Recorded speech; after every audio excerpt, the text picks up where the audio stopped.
নমস্কার বন্ধুরা, আমি সুস্মিতা বাংলা ক্যানভাস চ্যানেলে সকলকে স্বাগত জানাচ্ছি। আজ শেয়ার করব আমি বড়দিন মানে এক্সমাসের জন্য ফ্রুট কেক। বড়দিনে কিন্তু আমরা সকলেই ফ্রুট কেক কিনে খাই, তবে যদি ফ্রুট কেক বাড়িতেই বানিয়ে খাওয়া যায় তাহলে কিন্তু আরও বেশি স্বাদের হয়। তো চলুন দেখে নেওয়া যাক আজকের এই রেসিপিটা। কেক বানানোর জন্য আমি একটা পাত্র নিয়ে নিয়েছি, তার মধ্যে দিয়ে দিলাম 2 কাপ পরিমাণে ময়দা। আপনারা চাইলে ময়দাটা কিন্তু চেলে নিয়েও ব্যবহার করতে পারেন। এবার এর মধ্যে দিয়ে দিচ্ছি 1 প্যাকেট গুঁড়ো দুধ, আর এদিকে আমি 1 কাপ মতো চিনি, সেটাকে ভালো মতো গ্রাইন্ড করে নেব। আমি যে কাপ মেপে ময়দা দিয়েছিলাম ঠিক সেই কাপ মেপেই 1 কাপ মতো চিনি আমি গুঁড়ো করে নিলাম, আর সেটাই আমি এর মধ্যে দিয়ে দিচ্ছি। এবার চিনি, ময়দা আর দুধটাকে খুব ভালো করে এইভাবে মিক্স করে নিচ্ছি। এইভাবেই আমি স্প্যাচুলার সাহায্যে শুকনোভাবে মিক্স করে নিলাম। এবার এর মধ্যে দিয়ে দিচ্ছি 1 কাপ পরিমাণে লিকুইড দুধ। লিকুইড দুধ দিয়েই আমি এটাকে মেখে নেব, জলের ব্যবহার করব না। ওই দুধ দিয়েই এটাকে খুব সুন্দর একটা ব্যাটার তৈরি করে নেব।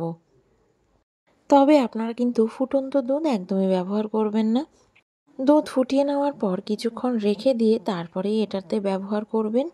যখনই একটু ঠান্ডা হয়ে যাবে সেই দুধটা এর মধ্যে ব্যবহার করবেন। এখানে আমি দিয়ে দিলাম 1/2 কাপ পরিমাণে রিফাইন তেল। আপনারা চাইলে এর মধ্যে বাটারের ব্যবহারও করতে পারেন। তেলটা দিয়ে এইভাবে ভালো করে আমি মিক্স করে নিচ্ছি।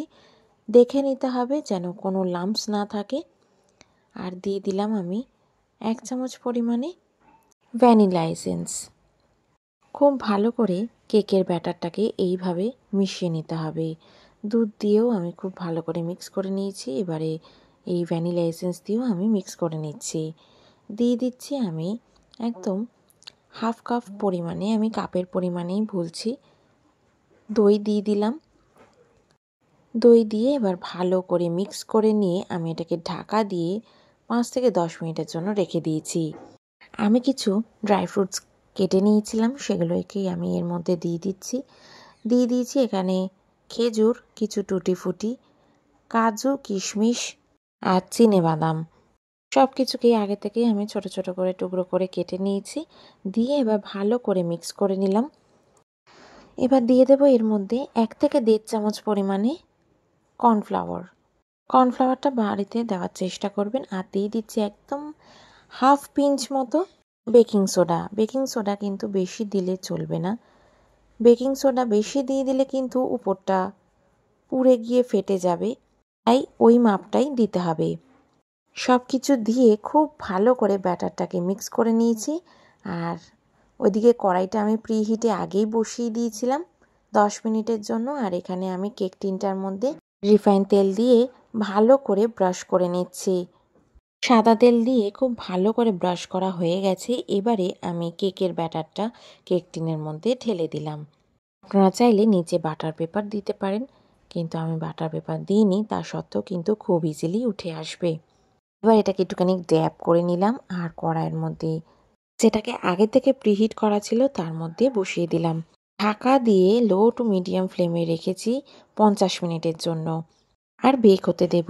এবার 10 থেকে 15 মিনিট বাদে আমি কিছু ড্রাই ফ্রুটস এইভাবে ওপর থেকে দিয়ে দিয়েছিলাম ঢাকাটা তুলে। এবার এটা দেওয়া হয়ে গেলে আবারও ঢাকা রেখে দেব 30 মিনিটের জন্য। এটাকে ভালো করে বেক হতে দেব। যারা মাইক্রোওয়েভে করবেন তারা কিন্তু অবশ্যই কনভেকশন মোডে আগে মাইক্রোওভেনটাকে প্রিহিট করে নেবেন, আর 180 ডিগ্রি টেম্পারেচারে এটা করার চেষ্টা করবেন। 40 মিনিটের মধ্যে কিন্তু মাইক্রোওয়েভেও হয়ে যায় কেকটা। দেখুন আমাদের কেকটা কিন্তু একদম হয়ে গেছে। এবার এটাকে আমি ডিমোল্ড করছি। কিছুক্ষণ কিন্তু ঠান্ডা হতে আমি আগে থেকে রেখে দিয়েছিলাম।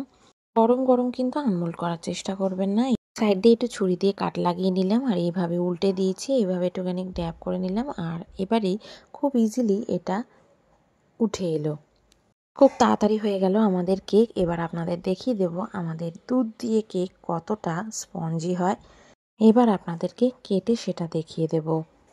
এমন না যে ইলেকট্রিক ব্যাটার দিয়ে আপনাদের কেকের ব্যাটার তৈরি করতে হবে, যেমন খুশি কেকের ব্যাটারটা তৈরি করে নেবেন। হাত দিয়ে করলে একটু ফেটাতে সময় লাগে। আপনারা চাইলে কিন্তু মিক্সিতেও এই ব্যাটারটা তৈরি করতে পারেন। এই আমার কাটা হয়ে গেল। এবার আপনাদের দেখাবো কতটা স্পঞ্জি হয়েছে। যে কোনো এয়ারটাইট কন্টেনারে আপনারা এই কেকগুলোকে স্টোর করে ইজিলি রাখতে পারেন, আর মন চাইলে যখন তখন ইচ্ছা খেয়ে নিতে পারেন। আপনারা দেখতে পাচ্ছেন কেকটা কতটা সুন্দর, ফ্লাফি আর সফট হয়েছে। আশা করি আমার এই ভিডিওটা খুব ভালো লাগলো আপনাদের। যদি ভালো লাগে অবশ্যই বাড়িতে ট্রাই করে আমাকে কমেন্টসে জানাতে ভুলবেন না। চ্যানেলে নতুন হলে সাবস্ক্রাইব করবেন আর পাশে থাকা বেল আইকনটা অবশ্যই প্রেস করবেন নতুন ভিডিওর আপডেটসের জন্য। আপনারা খুব ভালো থাকবেন। দেখা হবে নতুন একটি রান্নার ব্লগে। টাটা।